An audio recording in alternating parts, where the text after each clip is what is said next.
Hey, what's up, guys? Welcome to another episode of According to Kaz and Queen. And as always, I'm Kaz. And I'm Queen. And we want to thank you guys again for joining us for another action-packed episode of this little podcast of ours. Of course, these are conversations that happen between a husband and wife in the privacy of our own home that we bring to you guys, sometimes to make you laugh, sometimes to make you think, to be introspective. But as always, we want to make sure that we open up the lines of communication between men and women, husbands and wives, friends and lovers, all of those good things. So, of course, we trip ourselves out daily on the conversations that we have here. And sometimes we disagree on a lot of stuff. So we bring these conversations to you guys. And we want to thank everybody that has been tuning in, all of the new subscribers. Thank you, guys. We are on our way to 1,000 subscribers. So please, make sure that you subscribe, all right? Make sure you go to the YouTube page right now. You know what we need you to do. Boom. There it is right there, all right? And if you're listening to us on Spotify, one of the streaming services, you know what it is, youtube.com/Brad Kamikaze Franklin, all right? It's youtube.com/Brad Kamikaze Franklin, all together. Kamikaze is Kamikaze. Make sure you do that. And if you're listening to us on the streaming services, of course, we are on Spotify, Apple Music, Google Podcasts, all of that good stuff, and especially, all right, and including Black with No Chaser Radio, all right? So make sure that you are downloading the Black with No Chaser app, all right? Go to the Google Play Store or the iTunes Store, and make sure that you download the BWNC Radio app, Black with No Chaser Radio app, and you can hear us there every Tuesday at 7 p.m. It's a lot of great podcasts on that station as well, so make sure you tune in, man. It's a lot of good content on there. Shouts out to everybody at Black with No Chaser, and of course, we send our condolences out to Black with No Chaser founder, C.J. Lawrence, on the loss of his mother here recently. So we definitely want to send our condolences and our thoughts and prayers out to you, C.J., and everybody over at blackwithnochaser.com, man, who has, been circling around that brother. All right, so I hope to have him on, of course, very soon. Anytime he comes back into town, man, of course, man, you guys definitely need to talk to that fella. So, without further ado, of course, this is brought to you by the Kundi Collection.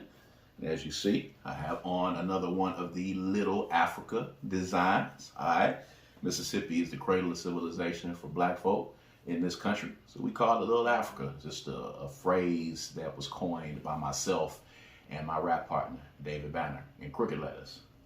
Incidentally, we just had the 24th anniversary of the album Gray Skies dropping on 420. In addition to a lot of other things that were happening on 420 that I know that you guys were participating in and involved in. So make sure you go to www.kundicollective.com. That's www.kundicollective.com. You can check out all of the designs there and get your t-shirt, man. Pick your t-shirt up, or if you want to go ahead and if you're living in one of the colder parts of the nation right now, because it's still kind of cold. It's still kind of cold down here too. A little chilly. So you might want to pick you up a hoodie. All right, so you can pick up a hoodie, a long sleeve t-shirt. We've got a lot of different designs, so make sure that you go and check those out as well. And we're coming to you today, and somebody here is about to have a birthday. Who? It's you. Oh, me? Whose birthday is it? Whose birthday is it? Man. You gotta watch some more Reno 911. Love that show. So you got a birthday. Yeah. Coming up, as a matter of fact, really soon on May the 1st is your birthday. So since we don't come on until Tuesdays, you will have already celebrated the actual anniversary of your birth. Although, the festivities are not going to begin until the weekend after the 1st, maybe. So, they actually already started. Well, okay. Well, because you used to celebrate the entire month. Yep. But as the years have gone along, I went to a week. You went to a week. And then I went to a weekend. Now I'm getting about a day and a half in. Yeah. It used to be some revelry back in the day, y'all. It was a Queen month. There were flyers. Ooh, yes. Itineraries. There was itineraries. It was parties. It was all of that good stuff that was happening. God. And did it big. Each year, you were like, you know what? Let's scale it back a little bit. Let's scale it back. But you know I what? did the whole month for a couple of years. You did. You got in 2 or 3. I mean, because I was doing a month, and a couple of weeks myself, and we were having these events in my mind, I guess. Okay, because I missed it. Yeah, I mean, you were there. They weren't official events. You just didn't really, they were there. But yeah, you came back the next year after a couple of years. It's like, you know what? I think we can get it in a week. If we do a week, let's condense it so we can just give them back to back for the whole week. And then you came back a couple of years after that. You know what? I think we can get it in a weekend. We don't need but 2 days. That's all we need. And now it's like we can do about 32 hours. we can do a day and a few hours after that. How on about that lunch? Day. Yeah, let's just do a brunch. Let's do a brunch. Let's do a couple of hours. We can get it all in a couple of hours. That's crazy. But funny how situations change things. It is. We're going to talk about that too, as a matter of fact. But going into this birthday, the anniversary of your birth, what are some reflections that you have or what is going on in the past year to help in your journey and your evolution?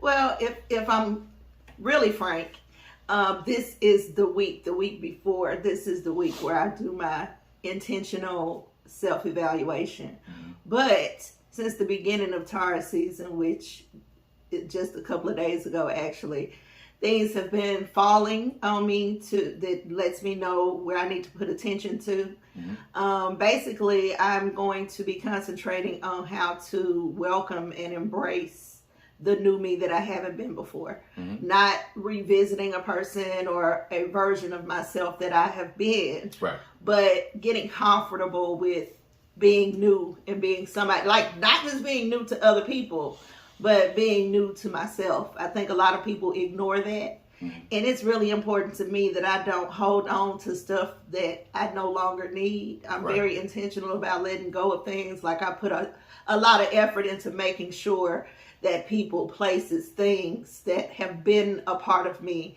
that are no longer useful or beneficial or don't support the best version of me. Right. I'm really intentional about not holding on to those things. I've done that. It's not good for, it can usually lead to chaos and confusion, not just between you and relations with other people, but also when you're fighting fighting that within yourself, it could be chaotic, like within. And I just have enough going on to welcome chaos in any fashion. So I do my level best to make sure that I stay away from things that can lend to chaos. So I'm going to be focusing on who I am now, what I've learned, and what I need and what I don't need, and spending some time actually releasing those things. So, we talk a lot about not mortality particularly, but, maturing and evolving in the maturation process, but, also realizing as the years progress, knowing your limitations, knowing what you're able to do, knowing what you're able to accept, and learning these new phases of yourself. Is there anything that has popped up in the last year, outside of some of the things you just named, but anything that popped up in the last year where you said to yourself that, now my body and my spirit is telling me that I can no longer do those things, and I'm coming to grips with that fact, and I'm content with it as I go into another birthday?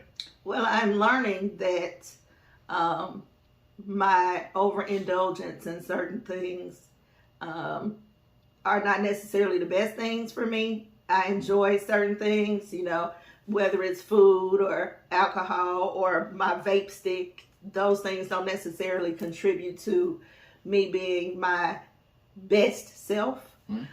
So have I come to grips with the idea that I need to let them go? The idea is there very firmly, right? But the desire is there. Actually doing it, I'm still working on that part. But I do recognize some areas where I need to improve. I also, in the last year, have been experiencing some things that I went through years ago and thought I grew from. But, when it's time to elevate and go to another level, you usually have to revisit the things that you have already come to grips with to make sure you're good and solid before you go on, because that stuff needs to be together and solid before you get to the next level. So some of those things, insecurities, I've been having some body issues, like I've been feeling not so confident in a lot of areas. And I am going to have to work on that, much like I had to do 10, 15 years ago. And because it shows up in other areas.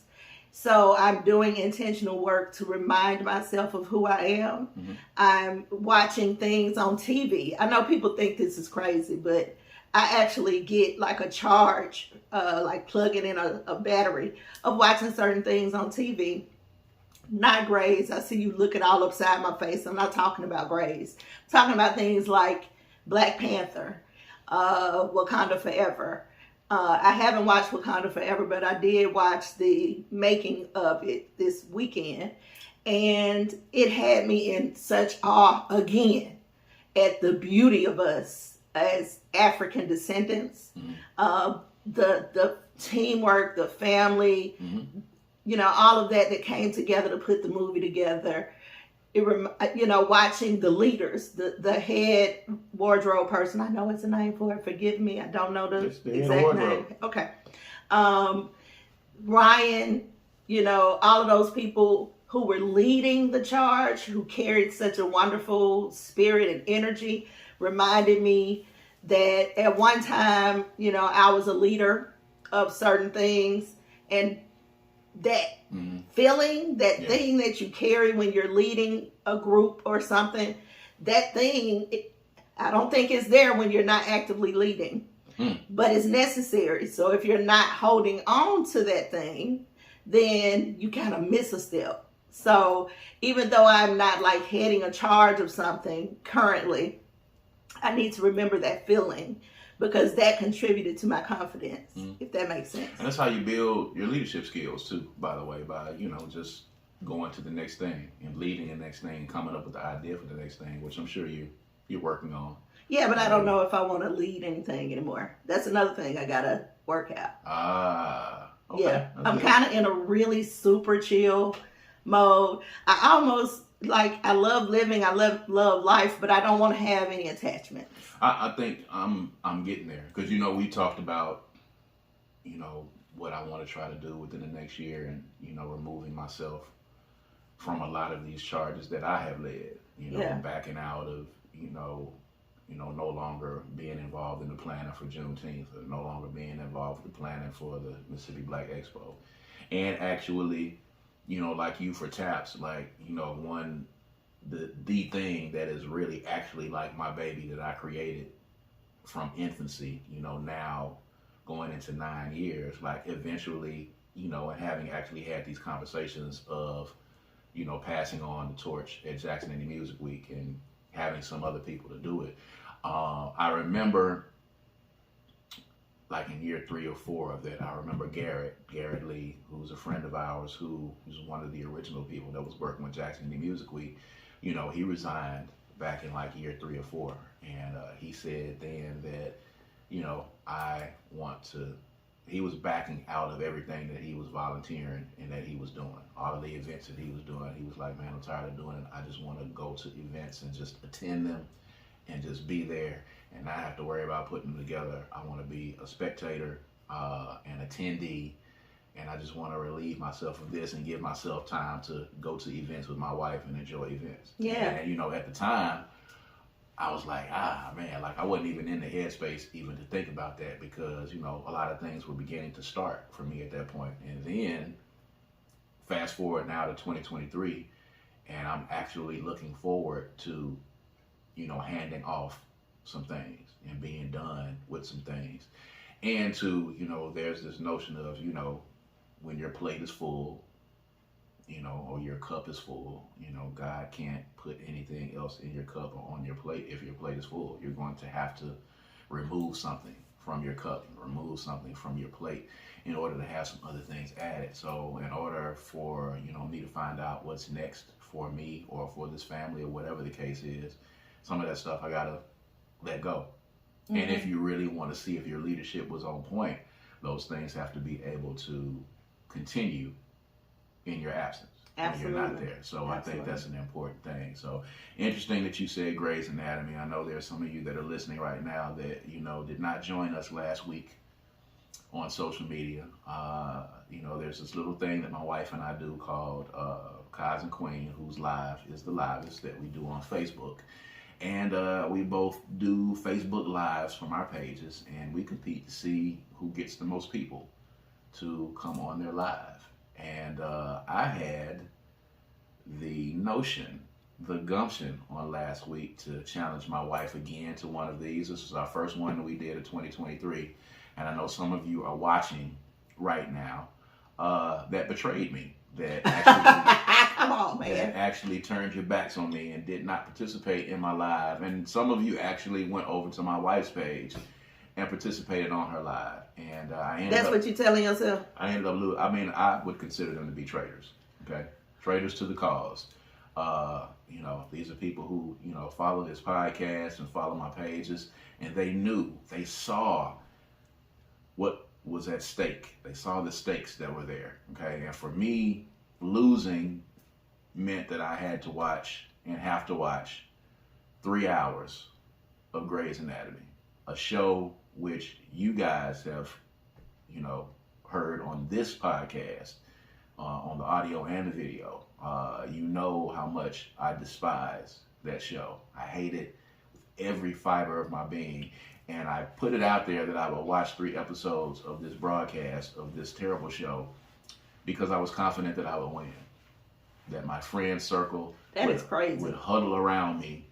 And sometimes now I think maybe the time of day that I did it was wrong. I've gone back over all of the particulars and tried to figure out how. Except the fact that I have more friends than you. I mean, if you want to say it like that. I mean, that's the bottom line. I mean, I wouldn't say.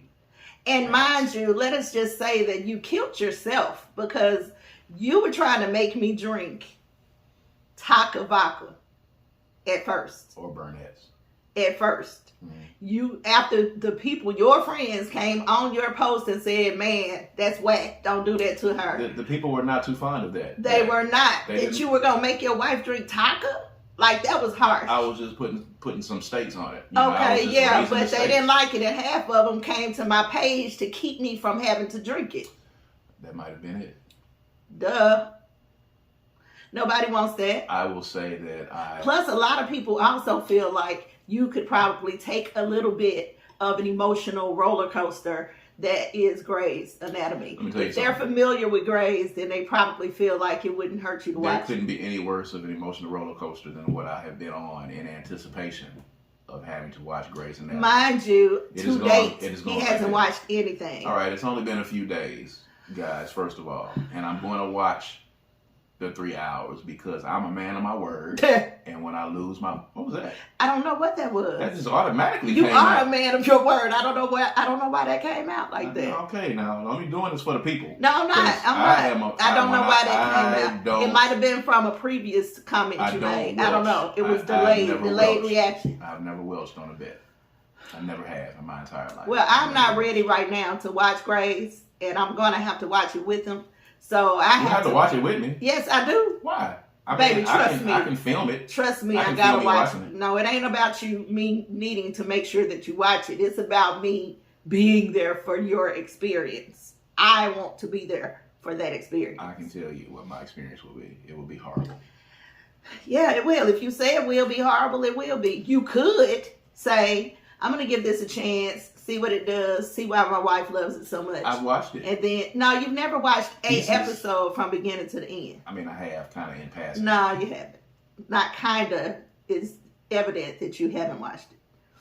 And I'm going to give you some good episodes to watch because I want you to actually experience it. It is an experience. But anyway, I'm not trying to sell you on Grey's. I'm over there. You don't have to sell me because I'm not buying, first of all. Secondly...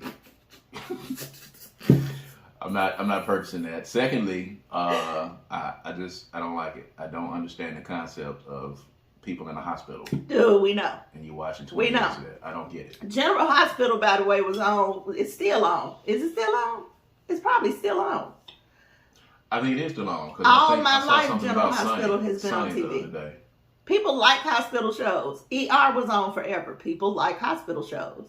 It's just not your, it just doesn't tickle your fancy, and that's fine. It doesn't. But I don't welch on bets, and I keep my word, and I'm going to watch the 3 hours. They don't have to be consecutive. So they will not, I would not do that to you. They will not be consecutive. No. I know that for sure. And I also know that they are not going to happen while in birthday mode, because I can't manage those emotions. And therein lies the issue. You acknowledge. Yes, but I don't have a problem being emotional. I'm a Taurian. That's who I am. Emotional either. Okay. For the well, record. you always looking for balance, and you're analytical, and you need that. I don't need any of that. I just need to feel. And it doesn't matter what I feel. I just need to feel it. Mm-hmm. That's who I am. And I'm okay with that. Mm-mm. I know me, honey. Mm-mm. I don't understand it, but it's fine. I'm going to own up to my loss. But for those of you who did not come on my live that are watching this now. I love you. All right. I'm not going to have any response for that, because my response is going to be a lot more harsher. But I'll never forgive any of you for this. Trina, he's talking about you. I'll never forgive any of you for what you have done and what you have made me have to endure going forward, okay? I would like for all the bad things that could possibly happen to you in the next week or so to happen for making me watch That's horrible. The show is horrible. X that. He don't mean it. I digress. We're going to move on. So, I definitely wanted to talk about this. I made a post about this on Facebook as well. We just had our event last week, ladies and gentlemen, Love and Life, on this past Saturday. A great event, as it always is, and a great conversation, as it always is. You know, we had an engaged couple, married couple, divorced, single people, dating. You know, the engaged couple was our LGBTQIA couple as well. So there's always, you know, interesting stories and challenges there. And, you know, we had someone that had been divorced 3 times. And she said that all of her divorces together didn't equal a year. Right. Like the amount of time she spent with each husband. The amount of time she's been married has been less than a year. I think altogether. Yeah. 3 marriages. And she said that she's still willing to be married again.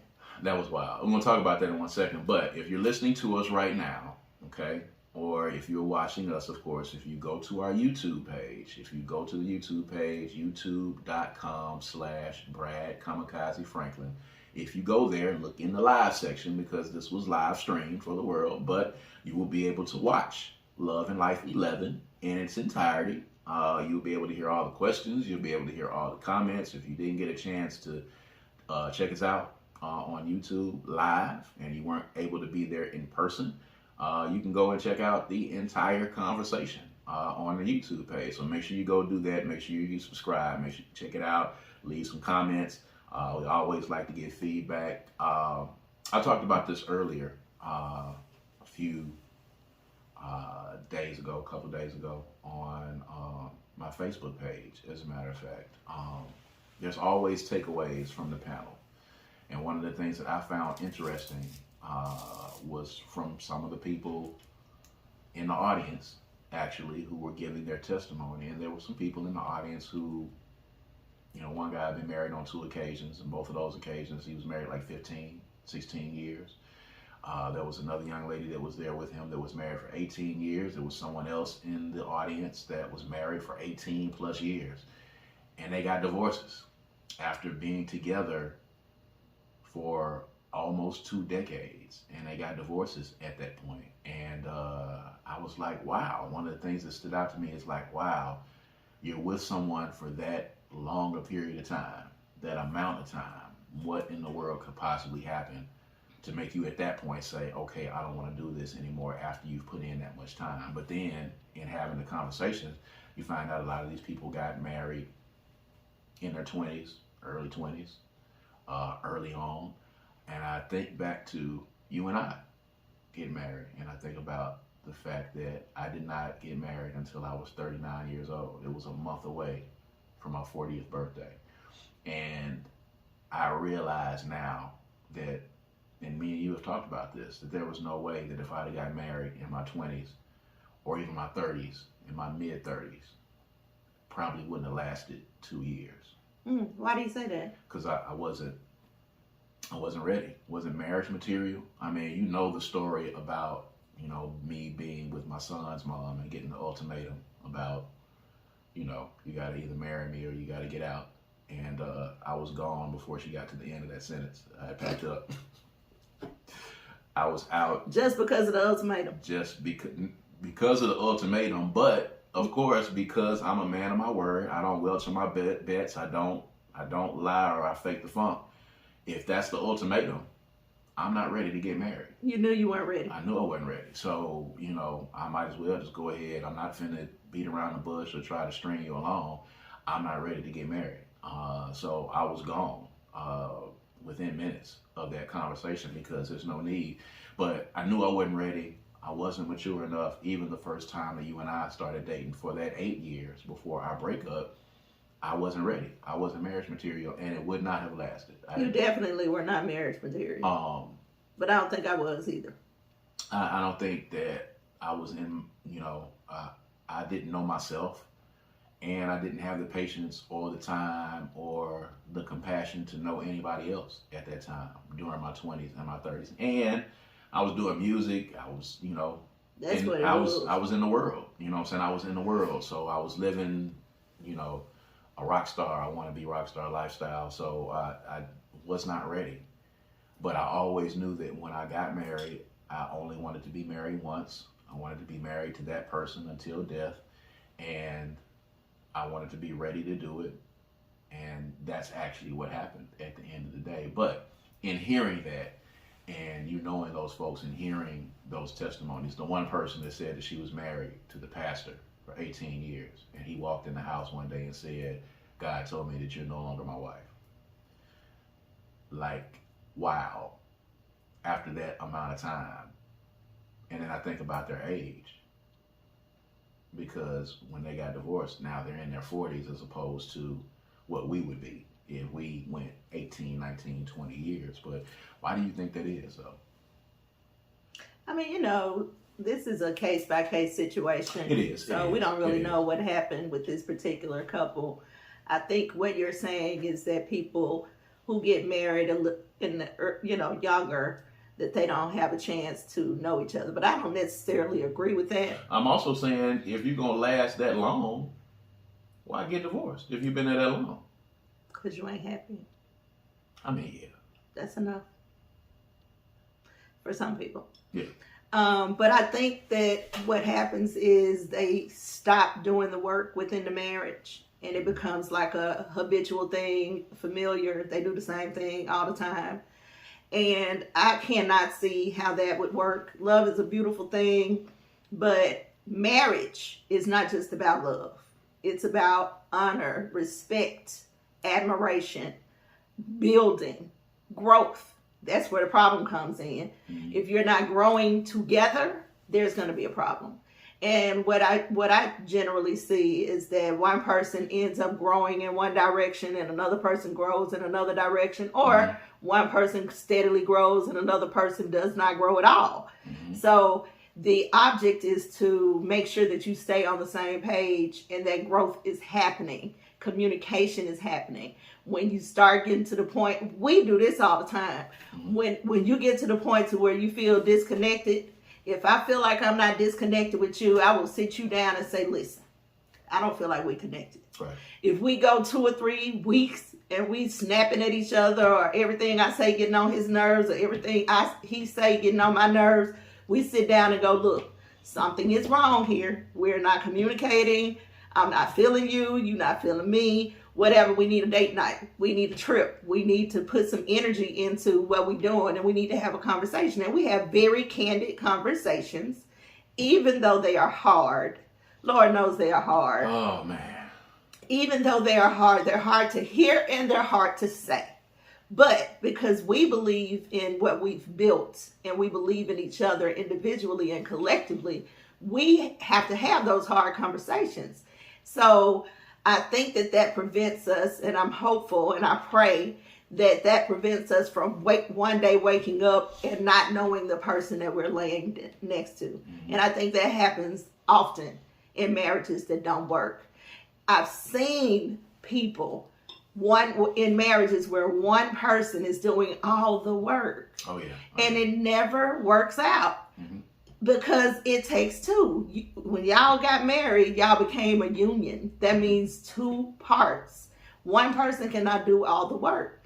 And I've seen marriages last way, way beyond they should. The expiration date has already happened, and they stay there for whatever reason. The church, the family, they got kids, whatever reason, money tied in together, whatever the reason is, they stay there. And that leads to cheating, resentment, lack of fullness of life on both parts. So it's really just better to do the work. Yeah. So, and that's a lot too. We've been intentional about taking trips when there's a need to. And we've gotten to the point to where, I don't mean to cut you off, but I don't want to miss it. We've gotten to the point to where this used to be difficult for us, where we will stop everything. Everything stops. And this becomes the priority. So if we are in a situation where we know that something's going on, okay, we pulling our phones and looking at schedules. Can you do this weekend? Can you do this weekend? Can you take off? Do you have to do that? Because it's that much of a priority. I don't know that a lot of couples make it a priority when it's the priority. There was somebody that commented on the post that I put up on Facebook that said that, he and his wife were together for 20 years and they ended up getting divorced. And they're still friends, and he said they're still single, but he said they had separate schedules for work. They had opposing schedules for work. The schedules were not off, and they never really got them on. And then after a while, it just became about who's going to be at home and take care of the kids. Let's figure out the schedule for that. And I asked him, I was like, was there ever an instance where y'all sat down and said, I've got to figure out how to get us on the same schedule, or if necessary, I've got to find a job where we can be on the same schedule. I didn't get a response back from him on that, but it's that serious. It is for some people. For some people, but for us, we will adjust schedules. You know what I'm saying? With you being an entrepreneur, me going back into the office now.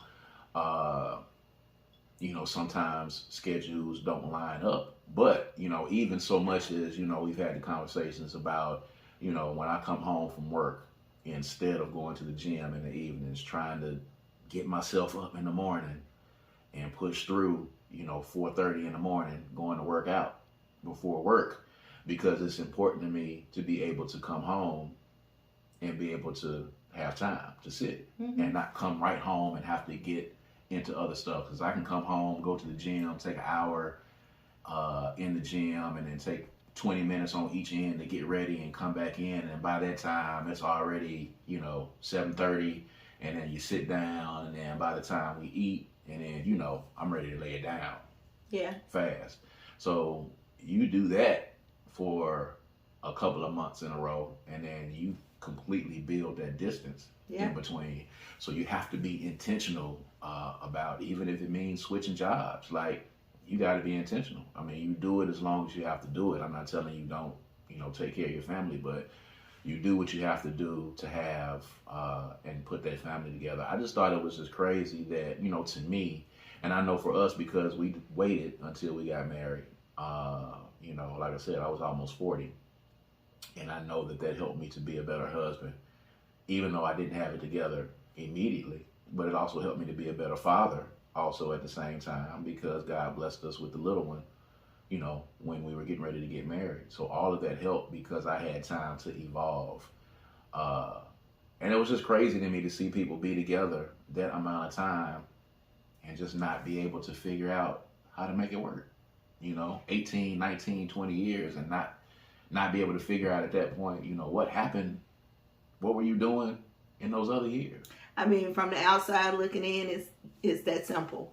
But when you're on the inside of it, I'm sure it's not as cut and dry as all that. I mean, there's abuse is there. I know, the classic line of, waiting until the kids get grown type thing. I know some people who did that, and they had to wait until the kids got grown and out of the house because they didn't want them involved in what was happening. And then they got a divorce. But even then, at that time, you have time to try to attempt to work things out.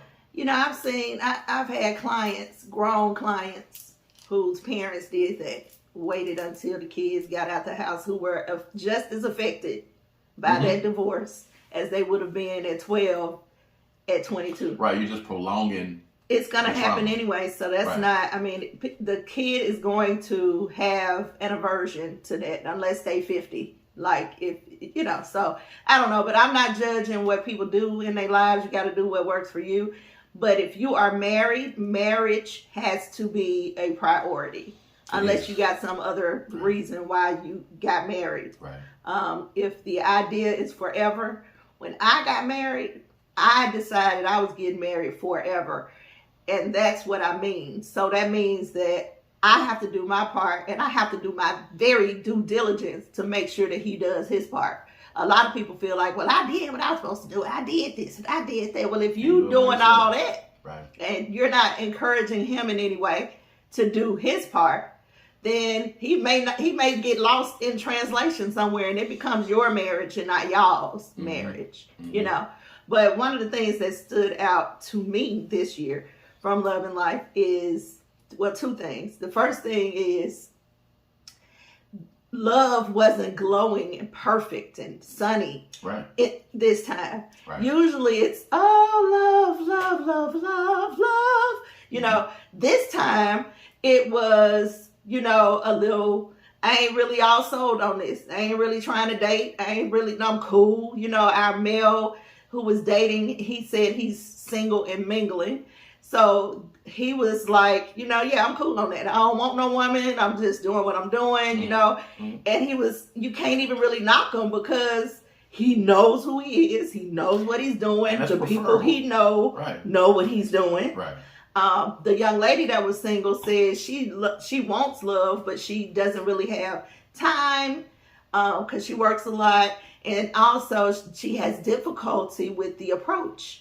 And for some reason, men don't approach her. So that's also a real thing. As you get older, men tend to not necessarily know how to approach you if you seem to be together. If you seem to have your stuff together, they don't really know how to approach you. With her not being an approacher herself, well, now she got difficulty. Then we had the one who was married the 3 times. Then we had the engaged couple who they had a break, which brings me to my second point. But they had a break, and she asked for the break because she felt like she was holding her partner back. Yeah, that was something. It was sad to a point because it was an emotional moment. Yeah. And I even felt it because this was a woman admitting that she has never felt like she was good enough. She has gone in every situation feeling like she was not good enough. Cry again. It was crazy. Which, it came from, I guess her kid's father or those previous relationships. She had been in an abusive relationship that robbed her of her selfness. So imagine going into every relationship you go into thinking that you're not good enough, and then getting to the point where you feel like you're doing the other person a favor by sabotaging and she sabotaged the relationship, which I also thought was crazy. There was not a conversation where she said, I feel like I'm holding you back. I want to break up with you and let you go. She sabotaged the relationship and purposely tried to run the other person off instead of having that conversation, and it worked. I don't know that she knew she was sabotaging it. I think subconsciously she was sabotaging it.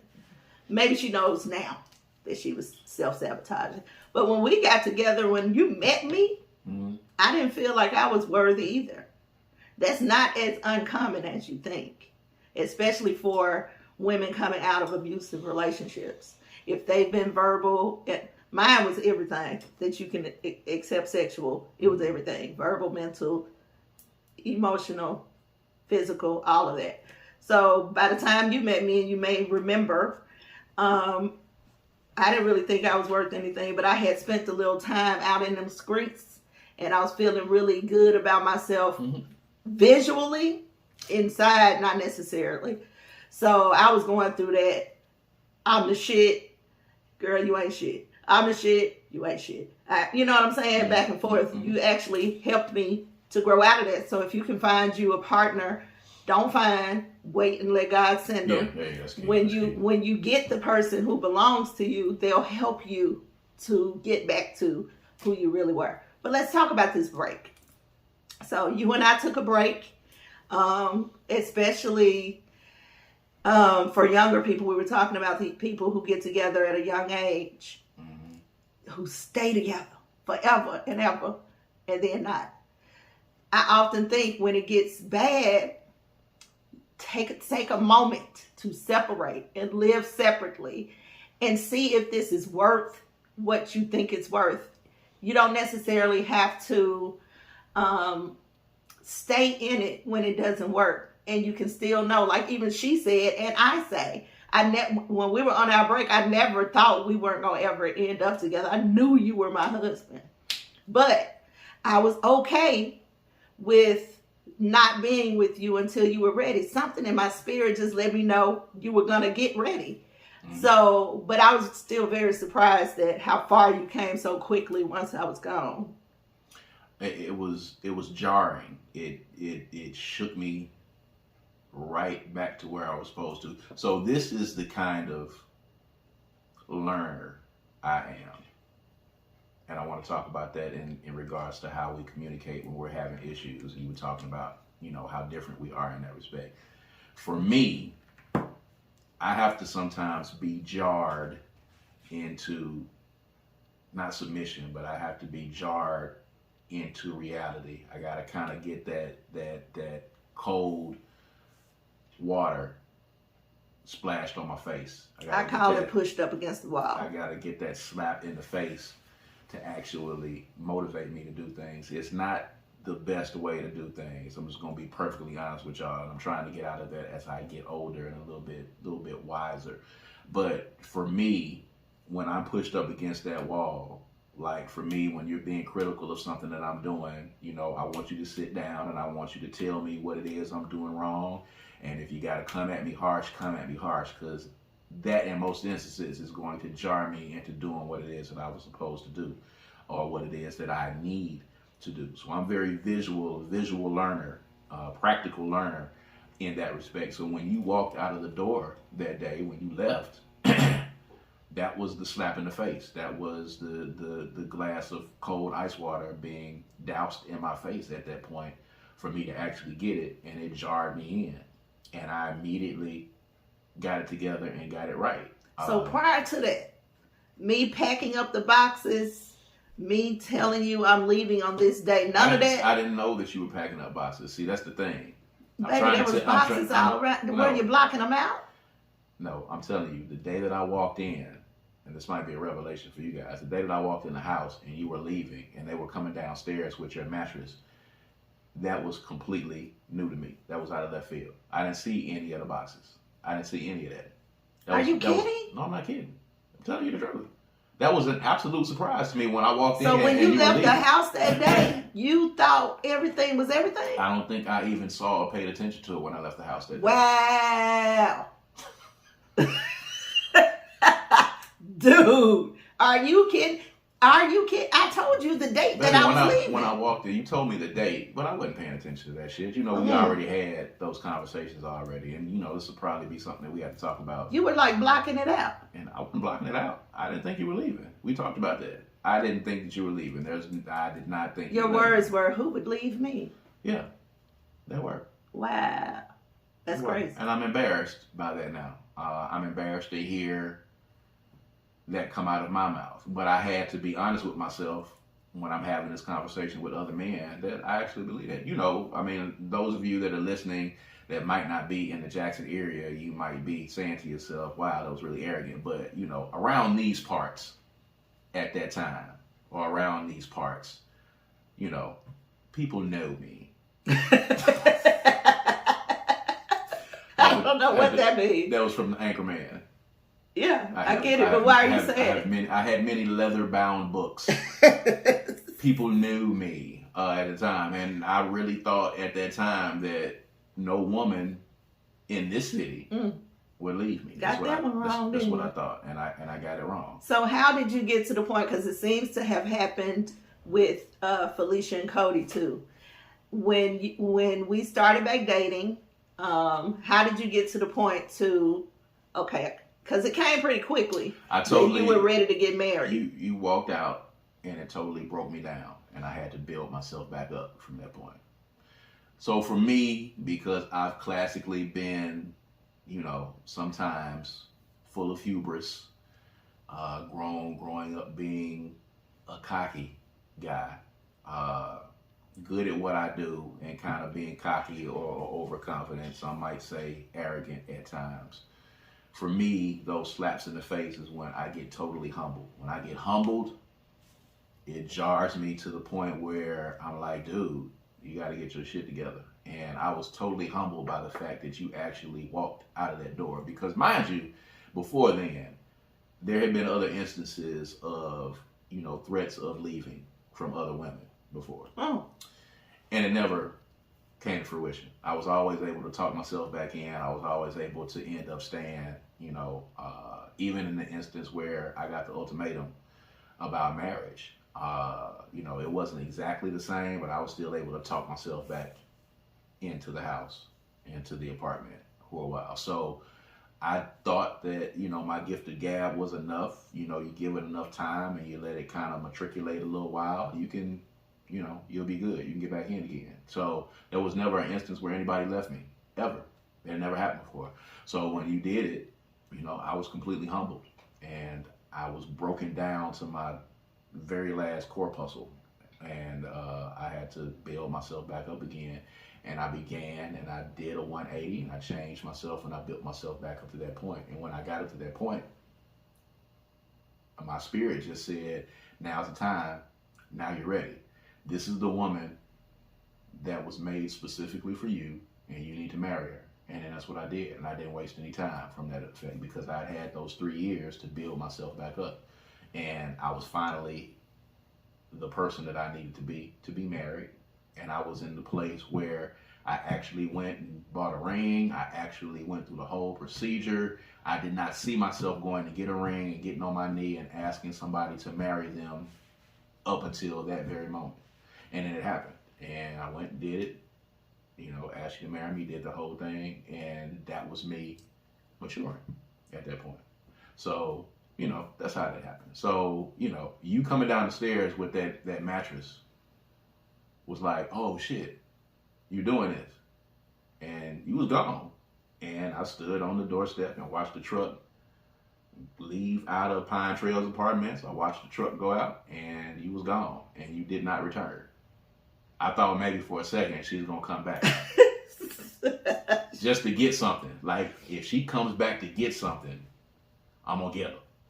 If she walks back in here, if she has left a scarf or a pencil in this junk, if she come back in here, I'm gonna get her, because I'm gonna put that gift of gab on her. And you didn't come back, and you were intentional. And I tell people all the time, I think, told people that you've talked to, people that I've talked to, I had a post on Facebook that went viral. As a matter of fact, it kind of pops back up, every now and then. But guys only get away with what women allow them to get away with. We only get away with what we are allowed. And if dudes fuck up and you continue to take them back, they're going to continue to fuck up, and you're never going to be able to hold them accountable. So you have to show them that you're not willing to put up with that shit. If you keep taking them back, that says to them that you are willing to put up with my shit. Yeah. And we will take advantage of that fact. If you keep taking us back, we're never going to change our behavior. If you keep taking us back, we're going to keep doing the bullshit that we're doing, because you're going to take us back. So at some point you have to be like, nah, you gotta jar cats, out of that false sense of reality that they have, that false sense of security. You got to jar them out of it, and you got to make them do the work. And I had to do the work. And in the points in my life where I've been able to advance, they were the points where I was forced to do the work, whether it was in relationship, whether it was in work, whether it was in career, whether it was in fatherhood. I had to be forced into doing the work. And I'm trying to get to the point where I don't have to force myself, because getting back into that wall is getting old. Yeah, it is. It's so, I'm trying to be a lot more proactive. I'm trying to stop having the bottom fall out before I make the changes. So I think that's a very, very important thing. But, and I have you to thank for that. And I have, just maturing and living, and the little one, as a matter of fact. My daughter has been a huge part of that. She has been a huge part in making me change. How I maneuver and how I move, and being proactive, because I can't hit that wall with her, because I got to take care of her. It's a very important thing. So I make sure that I do that. But last thing before we get out of here, I want to talk about communication, because it's very important. We just had, we talk about coming on here sometimes, and sometimes we cut these mics on to do this podcast, and my wife is, just moments before cussed me out to all of high hell. Talking about communicating, when you're talking about how people communicate differently, we just had an instance like that, and you've always talked about how, when we're honest with each other and we have these talks, how you receive information versus how I receive information, and how we work our way through that. Because when you hear things, you have to process. I hear things, I can absorb them and take them in. And you've had similar issues where you had to sit me down recently, when we was on a little staycation. You had to sit me down, and you kind of had to talk to me kind of harsh, and it jarred me. But I sit there and took it, and then, turn around a few, weeks later, a couple of days before this, having a conversation with you about something that I had a problem with, and you have to process. And the fact that you have to take time to process, I can absorb it at that time, and how we're trying to figure out the dynamics of how we take in that information. Well, we just have to respect the difference and not expect the other person to manage receiving information the same way that we do. I'm very clear on who I am. I know how I operate. You can't give me a list of issues about me, or even one or two things about me. My immediate response as a person who is overcoming abuse, verbal abuse, all of that, my immediate and I'm a Taurian. We're stubborn. My immediate reaction to that is always going to be defensive. No matter if you done told me the gospel truth, my immediate reaction is going to be to defend myself. So I need, because I respect you so much, and I usually know when you done hit the nail on the head.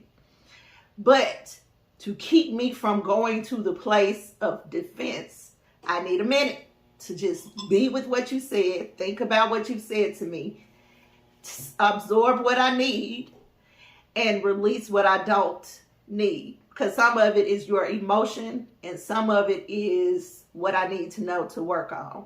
So I need a minute. I need to get away from you, and I need to be able to just sit for a second and just process it. You are absolutely different. You're processing as you're hearing me talk. That's fine for you, but I don't operate that way. So you expecting me to be able to do that, or taking offense when I need to step away, is not helpful or useful for our communication process. So it's a matter of learning, guys, how your mate communicates, and not giving them what you think that they need, but giving them what they need to make it through. Because we've had the back and forth, and I absolutely hated the fact that you have to get up and leave. You took it offensively. You feel like I'm doing something, I'm not allowing you to speak, or I'm not. Right. I like to handle things, and I like to do this in any line of something that I'm doing. I like to take care of stuff right then. We got an issue, let's talk about it now. And you know me, because we talked about this. Once we talk about it and I leave the room, it's over with. Like, I don't even really expect to even broach on it anymore. Let's talk it out, and let's be done with it, and let's move on to the next thing. So I've always had a problem with the fact that when we have these discussions or arguments, or, come to Jesus, or whatever you want to call it, that you always had to get up and leave. And sometimes you've had to leave the front of the house or go outside or take a drive around the neighborhood. And that used to really infuriate me, because now what you've done is you have prolonged us getting to the end of this. I understand. So that. now I got to wait an hour for you to come back for us to finish this discussion. And I would have liked to have finished the discussion then, so that I could be moving on to something else now. So now I got to move on and do something else. I got to go in here and nail some shit, or I got to go in here and email some shit, or I got to go in here and make some shit. And I got to wait for you to come back to have this discussion. But you have to learn how your mate processes. And you have to respect it. And communicate. Not just know it. You have to respect it. You have to respect that this is who I am and that I'm different from you. Because I could stay and have that conversation with you. Mm-hmm. But it's not going to be beneficial. Because everything you hear is going to be from anger and frustration. It's not going to be from me processing or understanding what you said, because I'm still in defense mode. So now I'm raising my voice, I'm yelling, I'm screaming, my blood pressure is raised, I'm about to pass out, I got heart palpitations. Like, it's just not going to be good. So you're not going to get to the end or any resolve whether I stay or leave. So the best thing to do to avoid being loud and having all this extra stuff is just let me go do what I got to do and come back and say, okay, now here's what I have in response to it. Because I'm going to hear you out. I'm going to hear you out, and I'm not going to, get into it. But once I hear you out and I say, okay, let me go. And then I go and I come back, we can have the whole conversation. But first I got to get these initial emotions off so I can even hear and digest what you're saying. Or I could stay here, we can argue, and I can go back and forth with you and call you out your name and all this kind of stuff that's not going to be beneficial for a communication anyway. Yeah. And there was a time where I would have, where I preferred that and was like, well, let's just... we too old for that. Yeah. So it got to the point where, okay, let's figure out the best way to do it. And still, now to this day, it still kind of jars me a little bit, for me to speak my piece, and then you get up and walk out and slam the door, and then you're gone. But then, an hour later, you come back, and then we have the conversation, and you're calm, and we can get past the conversation. But, me and my level of OCD to a certain point, as you like to call it, that hour, I'm thinking to myself, I want to be done with this. Like, I like to do stuff and get it the fuck over with immediately. But you're married to a woman that needs time and space. So you got to find a middle ground for that. Well, you just have to learn. You have to learn your partner. And don't feel offended. You don't have to be offended when I'm leaving. You actually should feel like, okay, at least she cares enough to get away and not talk to me bad. You know what I'm saying? Yeah. Because that's all that's going to happen. Well, again, communication is very important. It's something that we learned, over the course of this panel discussion, over the conversation that we had with those couples and those single people. Communication is very important. Knowing your partner is very important. Respecting your partner. Giving your partner what they need. And, most of all, working on your marriage or relationship together. One person can't be the person that's doing, all of the work. And that, I think, at the end of the day, is what marks successful marriages. So, I always appreciate the information. We'll probably touch on a little bit more of this in a few upcoming episodes, because there was a lot of dynamics going on in that room and a lot of stuff that was happening that I definitely want to touch on, that, might be of some help to you guys. Of course, we'll probably talk about it, in bed, and we'll probably bring it to you guys. But at any rate, we appreciate you guys for tuning in. Of course, make sure you continue to follow us on social media. Make sure that you are like and subscribe the YouTube page, all right? And you can go and you can see Love and Life 11. It's up on the YouTube page right now under the live section. You go in and you'll be able to see these conversations that we're talking about here. If you see something that you like and you want us to talk about, you've got a question or comment about something that you see in the panel, hit us up on Facebook, according to Kaz and Queen, or on Instagram, Kaz and Queen, Twitter, Kaz and Queen. Make sure you do that, all right? And keep staying in tune and in touch, and we're going to keep bringing you these bangers that we bring you every week on the podcast. All right, so as always, I'm Kaz. And I'm Queen. We'll see you guys next time. All right, peace and power. Peace.